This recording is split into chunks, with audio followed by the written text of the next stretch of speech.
மிதுன ராசி அன்பர்களே வணக்கம். இன்று உங்களுக்கு உங்கள் ராசிக்கு குருவும் சுக்கிரனும் லக்னத்திலேயே அமர்ந்திருப்பது ரொம்பவே சிறப்பான அமைப்புங்க. இதனால உங்களுக்கு நல்ல அறிவாற்றல், அழகான தோற்றம்னு கிடைச்சு பொது வாழ்க்கையில ஒரு நல்ல மதிப்பும் மரியாதையும் கூடும். மன அமைதியும் உடல் ஆரோக்கியமும் சூப்பரா மேம்படும். 10ஆம் வீட்ல சனீஸ்வரர் இருக்கிறதுனால தொழில்லையும் உத்தியோகத்திலையும் ஒரு ஸ்திரத்தன்மை இருக்கும். உங்க கடின உழைப்புக்கு கண்டிப்பா நல்ல பலன் கிடைக்கும்.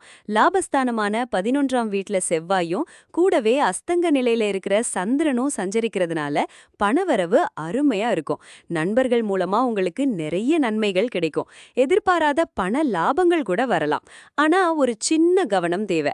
உங்க ராசிநாதனான புதன் 12ஆம் வீட்ல சூரியனோட சேர்ந்து அஸ்தங்க நிலையில இருக்கிறதுனால பேசும்போது கொஞ்சம் யோசிச்சு பேசுங்க.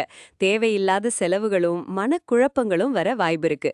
எந்த முக்கிய முடிவை எடுக்கிறதுக்கு முன்னாடியும் ஒரு முறைக்கு இருமுறை யோசிச்சு செயல்படுங்க. 9ஆம் வீட்ல ராகு இருக்கிறதுனால தூர பயணங்கள்ல கூடுதல் எச்சரிக்கை தேவை.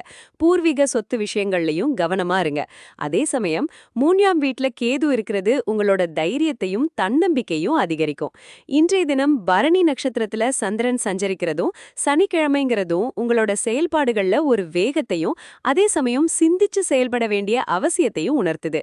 இன்றைய தினம் உங்களுக்கு நல்லதும் சில சவால்களும் கலந்த நாளா இருக்கும். அதனால காலையில 8:54 AM இருந்து 10:30 AM வரைக்கும் ராகு காலத்துல முக்கிய முடிவுகள் எடுக்கிறத தவிர்த்திடுங்க. அவசரப்பட்டு எந்த முதலீடும் செய்யாதீங்க.